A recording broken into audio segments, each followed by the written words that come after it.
বাবার লাশ দাফনের আগে যদি বাবার শেষ ইচ্ছাটা পূরণ করা যেত। এই সময় কেন এসব বলতেছো? সৈকত, এই বাড়িতে আপনাদের পরিবারের একজন ইন্তেকাল করেছেন, আর আপনারা সম্পত্তি ভাগাভাগি করছেন। তুই কে যে আমাদের পারিবারিক আলোচনার মধ্যে ঢুকে গিয়েছি? রিদিতা ম্যামের পার্সোনাল বডিগার্ড। মারা যাবার আগে এনায়েত সাহেব আমাকে অ্যাপয়েন্ট করে গেছেন আপনার সেফটির জন্য। সবকিছুই হবে আমার পারমিশনে। এটা কি মামার বাড়ির আবদার? বললেই মানতে হবে। আমি কারোর থেকে পারমিশন চাইনি কিংবা কাউকে রিকোয়েস্ট করি। রিদিতা ম্যামের সেফটির ব্যাপারে আমি কারোর ইন্টারাপশন অ্যালাউ করব না।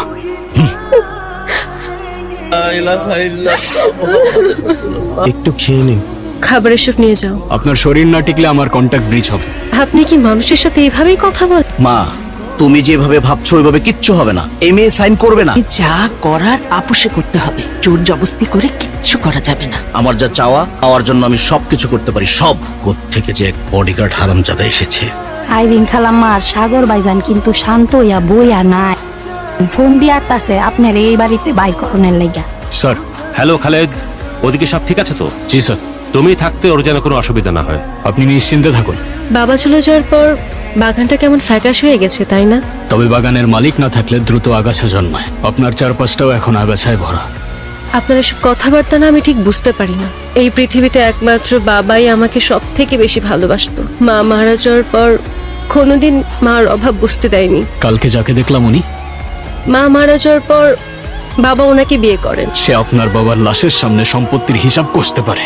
তোকে দেখে আমার কলিজাটা ফেটে যাচ্ছে রে মা। তোর সাথে আমার জরুরি কিছু কথাও আছে। জরুরি কথাগুলো দয়া করে এখানেই শেষ করুন। এটা কি ধরনের বেয়াদবি? আমার বাড়িতে দাঁড়িয়ে আমার মায়ের মুখে মুখে তর্ক করিস? ঘাড় ধাক্কা দিয়ে এই বাড়ি থেকে বের করে দেবো। চিনিস তুই আমাকে? আপনি সে যার সাথে এই পরিবারের অর্থাৎ এনায়েত সাহেবের রক্তের কোনো সম্পর্ক নেই, তাই এই সম্পত্তিতে অধিকার দেখানোর লোকটা অনেকটাই। তুই কি বললি? আপনি আর আপনার মা মিলে যে সম্পত্তির নাটকটা সাজাচ্ছেন সেটার স্ক্রিপ্টটা বেশ পুরনো। মা চলো। মা, খালিদ যথেষ্ট হয়েছে। আপনি কি তামাশা শুরু করছেন এগুলি? আমি একটু বাইরে যাব। এই বাড়িতে আমার দম বন্ধ লাগতেছে। চোখের জল ফেলে হয়তো শোক কমানো যায় না। আপনার এই চোখের জল আর ভেঙে পড়া কান্না আপনার শত্রুদের জন্য সবচেয়ে বড় হাতিয়ার। এভাবে কেন কথা বলতেছো? আমার বাবা চলে গেছে, পৃথিবীতে কার জন্য বাঁচবো আমি? এই পৃথিবীটা একটা যুদ্ধক্ষেত্র, এখানে দুর্বলদের জন্য কোনো জায়গা নেই। আপনার বাবা আপনাকে সবকিছুই দিয়ে গেছেন। আপনি কি চান আপনার বাবার সারা জীবনের কষ্ট সেই হায়নাদের হাতে চলে যাক? আমাকে একটু ঘুরতে নিয়ে যাবা, সুন্দর কোনো জায়গায়? যা করার এখনই কর। সময় যত বাড়ছে মেয়েটার উপর থেকে কন্ট্রোল তত হারিয়ে ফেলছি।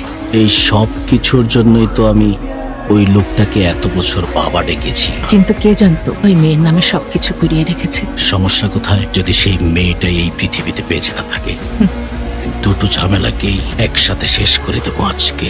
কি করতে চাচ্ছিস তুই? আগামীকাল সকালে সূর্য ওঠার আগে এই রাজত্বে আমার উপরে কথা বলার মতো কেউ থাকবে না।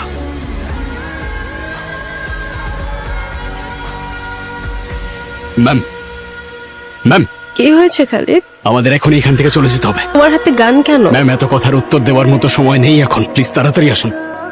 খালিদ, ওগুলো কি লাশ? গাড়িতে উঠুন ফাস্ট।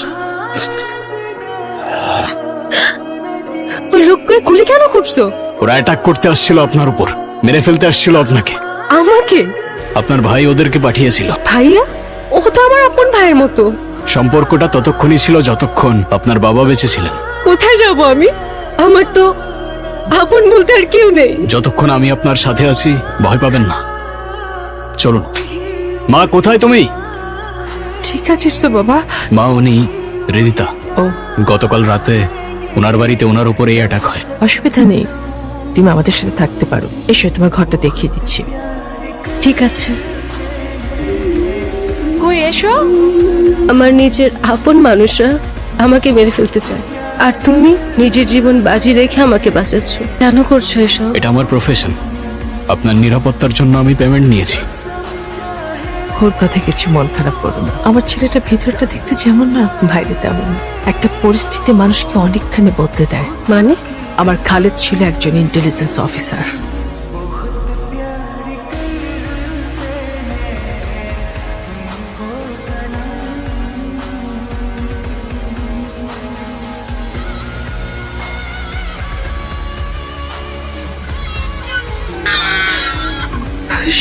এই একটা ঘটনায় আমার ছেলের জীবনটা এখন মারা হয়ে গেল জানো তো।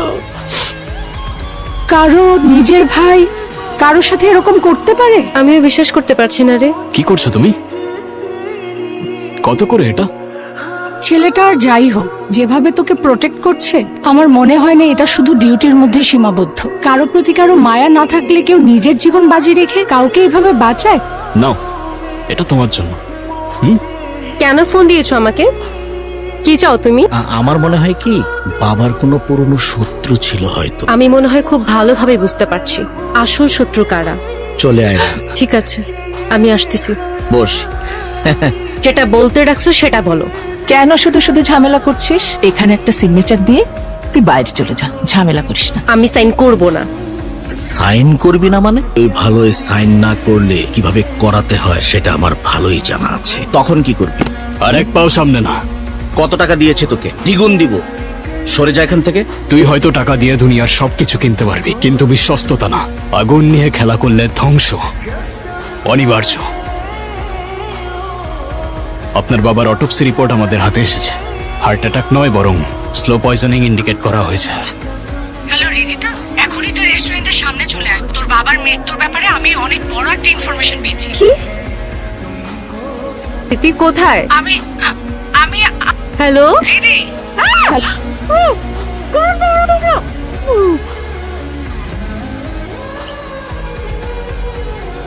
সই কর। ভালোই ভালোই সই কর। সই কর। তুই কি জানোস তোর বাপ যে স্বাভাবিকভাবে মরে নাই? কেন করলা এটা বাবার সাথে? শালার বুইরা মনে করছে তোরে সবকিছু লেখা দিয়ে দিব, আর আমি রাস্তায় রাস্তায় ঘুমাইরা ফেলামো। কিন্তু একদম সই কর।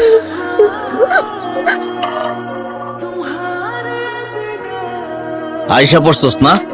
কি করব বল ব্রাদার।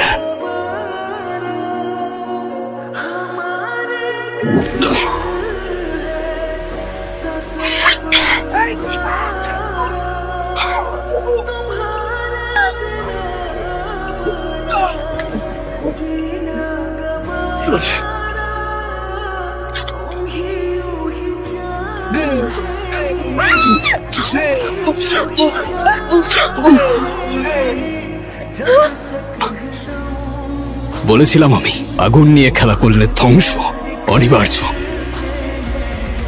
মিস রিদিতা, আপনার বাবার করে যাওয়া উইল এবং ট্রাস্ট ডিড অনুযায়ী এখন থেকে এই বাড়ি, ফ্যাক্টরি, বিজনেস, স্থাবর অস্থাবর সম্পত্তির মালিক আইনতভাবে আপনার। আসি।